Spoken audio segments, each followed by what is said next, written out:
ಕಬ್ಬಿಗೆ 3,500 ರೂಪಾಯಿ ಬೆಲೆ ನಿಗದಿಯನ್ನ ಮಾಡಬೇಕಂತ ಹೇಳಿ ಮುಧೋಳ ಭಾಗದ ರೈತರು ಏನಂತ ಹೇಳಿದ್ರೆ ಕಳೆದ ಕೆಲವು ದಿನಗಳಿಂದಲೂ ಕೂಡ ಹೋರಾಟವನ್ನ ಮಾಡಿಕೊಂಡು ಬರ್ತಾ ಇದ್ದಾರೆ. ಹೀಗಾಗಿ ಆ ರೈತರೇನಿದ್ದಾರೆ ಮೊನ್ನೆ ಅಷ್ಟೇ ಸರ್ಕಾರ 3,300 ರೂಪಾಯಿಯನ್ನ ಘೋಷಣೆಯನ್ನ ಮಾಡಿತ್ತು. ಆದ್ರೆ ಆ ಬೆಲೆಗೆ ಇಲ್ಲಿನ ಭಾಗದ ರೈತರು ಯಾವುದೇ ರೀತಿಯಾದಂತಹ ಒಪ್ಪಿಗೆಯನ್ನು ಕೊಟ್ಟಿಲ್ಲ. ಹೀಗಾಗಿ ಮುಧೋಳ ಭಾಗದಲ್ಲಿನ ಕಬ್ಬು ಬೆಳೆಗಾರರ ಹೋರಾಟ ಇನ್ನೂ ಕೂಡ ಮುಂದುವರೆದಿರುವಂತದ್ದು ದೃಶ್ಯದಲ್ಲೂ ಕೂಡ ನೀವು ನೋಡಬಹುದು. ನನ್ನ ಬಲಭಾಗದಲ್ಲಿ ರಮೇಶ್ ಗಡದನ್ನವರ ವೇದಿಕೆಯನ್ನು ಸೃಷ್ಟಿಸಿಕೊಂಡು ಈಗಾಗಲೇ ಮುಧೋಳ ಭಾಗದ ಕಬ್ಬು ಬೆಳೆಗಾರರು ಹೋರಾಟಕ್ಕೆ ಈಗಾಗಲೇ ಸನ್ನದ್ಧರಾಗಿರುವಂತದ್ದು. ಇವತ್ತು ಮಧ್ಯಾಹ್ನ 1 ಗಂಟೆ ಸುಮಾರಿಗೆ ಎಲ್ಲ ರೈತರು ಕೂಡ ಸೇರ್ಕೊಂಡು ಇಲ್ಲಿನಿಂದ ಅಂದ್ರೆ ಸಂಗೊಳ್ಳಿ ರಾಯಣ್ಣ ಸರ್ಕಲ್ ನಿಂದ ರಣ್ಣ ಸರ್ಕಲ್ ವರೆಗೂ ಕೂಡ ಏನಂತ ಹೇಳಿದ್ರೆ ಬೃಹತ್ ಪ್ರತಿಭಟನಾ ರ್ಯಾಲಿಯನ್ನ ಹಮ್ಮಿಕೊಂಡಿರುವಂತದ್ದು. ಇದರಲ್ಲಿ ಸುಮಾರು 5,000ಕ್ಕೂ ಅಧಿಕ ರೈತರು ಭಾಗವಹಿಸುವ ನಿರೀಕ್ಷೆ ಇದೆ. ಹೀಗಾಗಿ ಏನಂತ ಹೇಳಿದ್ರೆ ಇದೊಂದು ಬಾಗಲಕೋಟೆ ಪೊಲೀಸ್ ಇಲಾಖೆ ಇದೊಂದು ತಲೆನೋವು ಅಂತಾನೆ ಹೇಳ್ಬೋದು. ಹೀಗಾಗಿ ಮುಧೋಳದ ಏನು ಇವತ್ತು ನಗರದಲ್ಲಿ ಸುಮಾರು 1,000ಕ್ಕೂ ಕೂಡ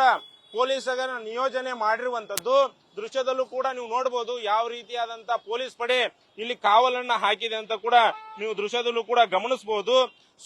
ಸುಮಾರು 1,000ಕ್ಕೂ ಅಂದ್ರೆ ಅದರಲ್ಲಿ 4 DSP, 12 CPI, ಮತ್ತೆ 45 PSI, 65 ASI ಮತ್ತು 500 ಹೆಡ್ ಕಾನ್ಸ್ಟೇಬಲ್ PC ಮತ್ತು 350 ಹೋಮ್ ಗಾರ್ಡ್ಸ್ ಮತ್ತು 4 KSRPC, 4 DAR ವ್ಯಾನ್ಗಳು ಕೂಡ ಇಲ್ಲಿ ಈಗಾಗಲೇ ಬೀಡು ಬಿಟ್ಟಿರುವಂತದ್ದು. ಅಂದ್ರೆ ರೈತರ ಹೋರಾಟ ಯಾವುದೇ ರೀತಿಯಾಗಲೂ ಕೂಡ ಉಗ್ರ ಸ್ವರೂಪವನ್ನ ತಾಳಿದ್ರೆ ಅದನ್ನ ಕಂಟ್ರೋಲ್ ಮಾಡೋದಕ್ಕೆ ಈಗಾಗಲೇ ಬಾಗಲಕೋಟೆ ಪೊಲೀಸ್ ಇಲಾಖೆ ಈಗಾಗಲೇ ಎಲ್ಲ ಸಂಪೂರ್ಣ ಸಿದ್ಧತೆಯನ್ನು ಕೂಡ ಮಾಡಿಕೊಂಡಿರುವಂತದ್ದು. ಅಂದ್ರೆ ಒಂದು ವೇಳೆ ಏನಾದ್ರು ರೈತರು ಕಾನೂನನ್ನ ಕೈಗೆ ತೆಗೆದುಕೊಳ್ಳೋದಕ್ಕೆ ಏನಾದ್ರು ಮುಂದಾದ್ರೆ ಪೊಲೀಸರು ಅದನ್ನ ತಡೆಗಟ್ಟೋದಕ್ಕೆ ಈಗಾಗಲೇ ಎಲ್ಲ ರೀತಿಯಾದಂತಹ ಸೂಕ್ತ ಕ್ರಮಗಳನ್ನು ಕೂಡ ಕೈಗೊಂಡಿರುವಂತದ್ದು. ಅಂದ್ರೆ ರ್ಯಾಲಿ ಎಲ್ಲೆಲ್ಲಿ ನಡೆಸುತ್ತಾರೆ, ರ್ಯಾಲಿ ನಡೆಸುವಂತ ಪ್ರತಿಯೊಂದು ಸ್ಥಳದಲ್ಲೂ ಕೂಡ ಈಗಾಗಲೇ ಪೊಲೀಸ್ ನಿಯೋಜನೆಯನ್ನ ಮಾಡಿರುವಂತದ್ದು. ಅಂದ್ರೆ ಹೆಚ್ಚಿನ ಜನರು ಸೇರುವ ನಿರೀಕ್ಷೆ ಇರುವ ಹಿನ್ನೆಲೆಯಲ್ಲಿ ಪೊಲೀಸರು ಈ ರೀತಿಯಾದಂತಹ ಮುಂಜಾಗ್ರತೆ ಕ್ರಮವನ್ನ ಕೈಗೊಂಡಿರುವಂತದ್ದು. ಸದ್ಯ 1 ಗಂಟೆ ಸುಮಾರಿಗೆ ಈ ರ್ಯಾಲಿ ನಡೆಯುವಂತ ಸಂಭವ ಜಾಸ್ತಿ ಇದ್ದು, ಆದ್ರೆ ಮುಂದೆ ಯಾವ ರೀತಿಯಾದಂತಹ ಈ ಉಗ್ರ ರೂಪ ಹೋರಾಟ